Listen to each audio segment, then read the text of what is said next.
On the frigid Kollaa riverfront, a terror was growing among the ranks of the Red Army.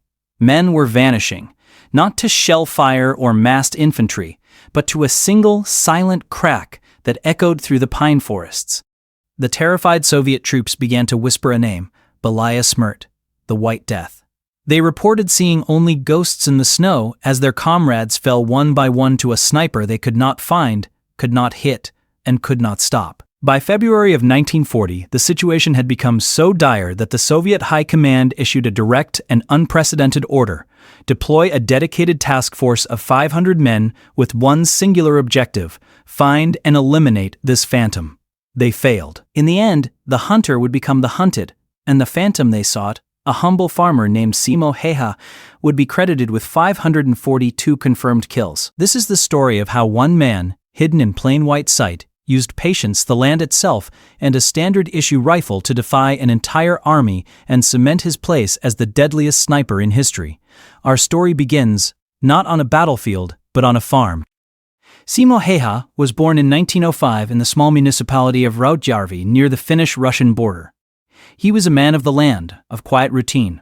Before his conscription, his life was measured in harvests and hunting seasons, not military campaigns. He grew into a small, unassuming man, standing just 5 feet 3 inches tall, with a calm, focused demeanor honed by a lifetime of tracking game in the dense Finnish woods. He was a champion of the Civil Guard's shooting competitions, a master of his bolt-action rifle long before it was a tool of war. In 1939, at the age of 34, this peaceful existence was shattered. On November 30th, the Soviet Union launched a massive invasion of Finland. The pretext was a manufactured border incident. The reality was a blatant act of aggression by a colossal neighbor against a tiny, neutral nation. The world expected Finland to fold in weeks. What followed was the Winter War. Finland mobilized. Häyhä, like every able-bodied man, reported for duty. He was assigned as a sniper to the 6th Company of Infantry Regiment 34, stationed along the Kollaa River. The setting was apocalyptic in its beauty and brutality. Temperatures plunged to -40 degrees Celsius. The world was a monochrome palette of endless white snow and dark green pines, the silence profound and oppressive. The Finns were outnumbered and outgunned in every conceivable way. They faced the full might of the Red Army, endless columns of tanks, waves of infantry, and overwhelming artillery. The Finnish strategy was not to meet this force head-on, but to bleed it white. They would use the terrain, the forests, the snow, the frozen lakes, as a force multiplier. They would be shadows, striking quickly and vanishing. And in this desperate asymmetric fight, a soldier like Simo Häyhä was not just an asset, he was a weapon of strategic significance. Häyhä's toolkit was deceptively simple, a testament to the Finnish philosophy of sisu, a stoic determination, a grit that defies all odds. His weapon was not a specially modified marvel, but a standard Finnish variant of the Russian Mosin-Nagant, the M/2830. Its serial number was 60974. Crucially, it had no telescopic sight. He used only iron sights. To many military thinkers of the era, especially the Soviets who were beginning to field scoped rifles, this seemed primitive, even foolish. A scope offered magnification, precision at longer ranges, but Häyhä saw its disadvantages.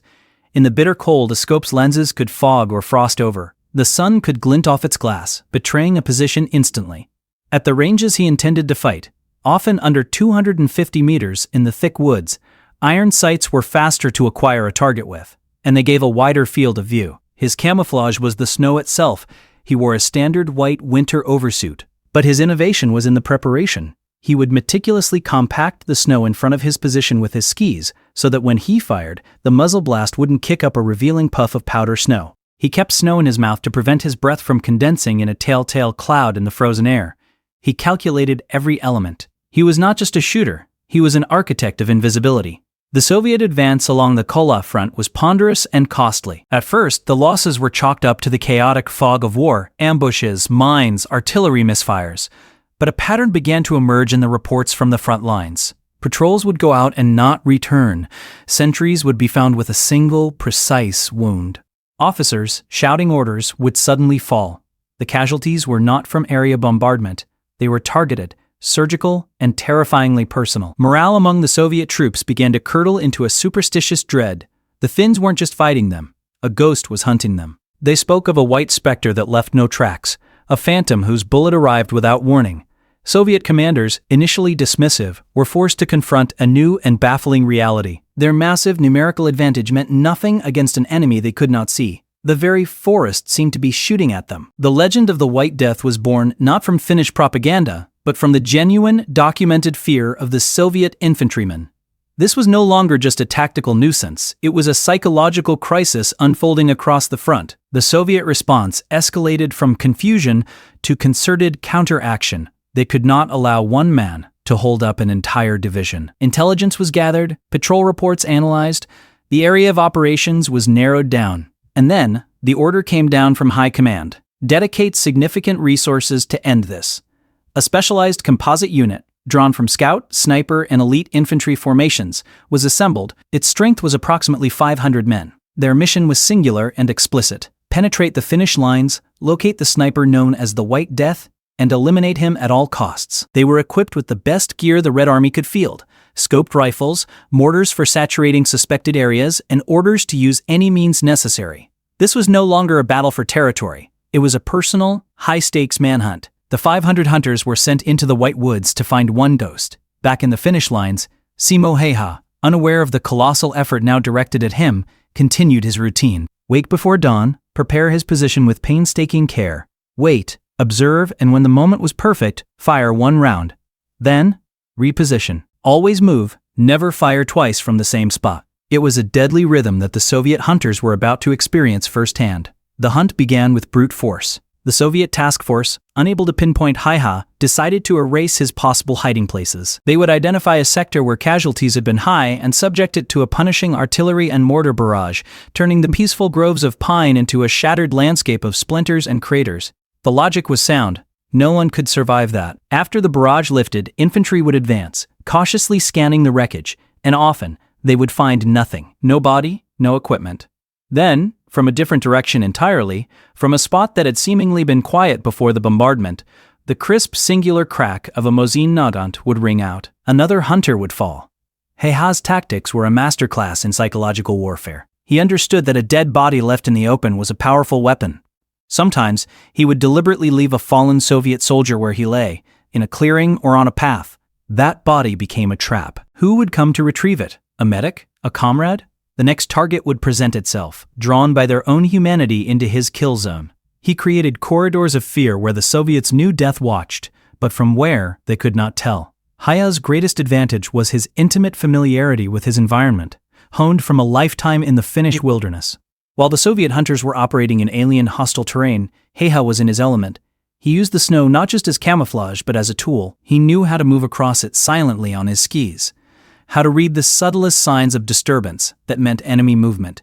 His small stature was an asset, allowing him to create low, inconspicuous hides. He favored positions where he had a clear field of fire but was backed by a natural snowdrift or a fallen log, which would absorb the sound of his shot and prevent the muzzle blast from disturbing the snow in front of him. He would pack loose snow around the barrel of his rifle for the same reason. His process was ritualistic.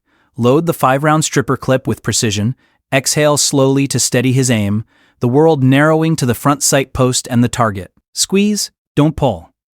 The kick of the rifle. The immediate chambering of a new round with a smooth, practiced motion of the bolt. A scan of the area for reaction. And then, the silent, ghostly retreat to a pre-prepared secondary position. He was a machine of lethal efficiency, operating in a realm of perfect, patient calm, while sowing chaos and terror just a few hundred meters away. The Soviet hunters tried every trick in their manual. They deployed their own snipers, men with scoped rifles, to vantage points to try and catch a glimpse of a muzzle flash or movement. They sent out decoys, attempting to draw his fire and reveal his position. They launched probing attacks to try and flush him out. Nothing worked. The White Death was a phantom. Reports from the Soviet unit grew increasingly frustrated and fearful. They were hunting a shadow. Some began to believe the Finnish sniper was a myth, a story concocted to explain their catastrophic losses. But the bodies were all too real. The casualty count attributed to this one Finnish soldier began to climb at an alarming rate. From the Finnish side, they kept a rough tally. 100 confirmed kills, then 200, then 300. Each notch was a Soviet soldier who had come to hunt a ghost and had become its victim. The very purpose of the 500-man hunter force was being inverted. They were not the pursuers, they were being systematically depleted by their prey. The strategic impact was tangible. Soviet advances on the Kollaa front stalled. Initiative bled away into a defensive, paranoid crouch. One man, with one rifle, was altering the tactical picture of an entire sector. Simo Häyhä's war continued at this relentless, terrifying pace for over 100 days. From the start of the Winter War in late November to the beginning of March 1940, he was a constant, deadly presence. His daily tally sometimes reached an almost unbelievable 25 confirmed kills. The numbers strain credulity, yet they are supported by Finnish military records, unit war diaries, and the sheer volume of corroborating Soviet accounts of losses from sniper fire in that specific area. He wasn't just shooting at massed troops, he was selectively targeting officers, radio operators, and machine gun crews, the nodes that made the Soviet war machine function. He was a one-man force of disruption.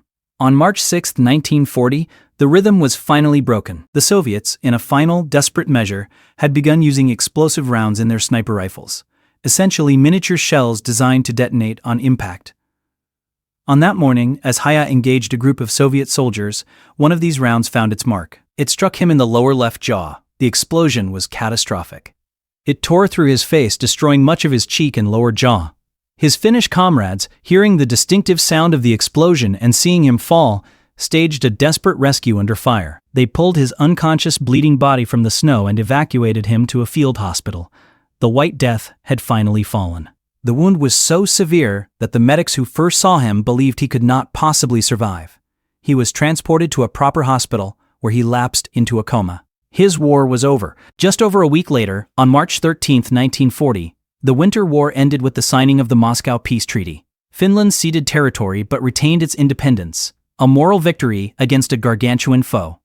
Simo Häyhä awoke from his coma to a world at peace, but a life forever changed.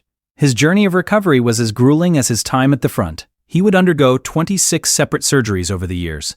The damage to his jaw was permanent. His face remained disfigured. For a time, he could not speak or eat solid food. Yet, with the same quiet determination he showed in the forest, he rebuilt his life. His legend, however, had already taken on a life of its own. His confirmed sniper kills stood at 542, when his kills with a Suomi KP/31 submachine gun are added, which he used in closer engagements during Soviet assaults. His total combat kills likely exceed 700. These are the highest recorded sniper kills in any major war. For his almost unimaginable service, Simo Häyhä was personally recognized by Field Marshal Carl Gustaf Emil Mannerheim, the commander-in-chief of the Finnish Defense Forces. Mannerheim promoted Häyhä directly from corporal to second lieutenant, an extraordinary leap in rank. He was also awarded every Finnish medal for bravery available at the time, including the Liberty Medals first and second class, and the fourth class of the Order of the Cross of Liberty. He became a national hero, a symbol of Finnish sisu. Yet, the man himself wanted no part of the celebrity. He returned to his farm, to hunting and fishing. He lived a long, quiet life, rarely speaking of the war. When pressed, his explanations were characteristically humble. He once said, "I did what I was told to do, as well as I could." Another time he remarked simply, "War is not a..." He never expressed hatred for the Soviet soldiers he fought. He saw them as soldiers doing their duty, just as he was. Simo Häyhä died peacefully in 2002 at the age of 96. He was given a hero's funeral with full military honors. The legacy of Simo Häyhä, the White Death, extends far beyond the staggering number of his victories. Militarily, he provided a brutal, undeniable lesson in the value of the sniper.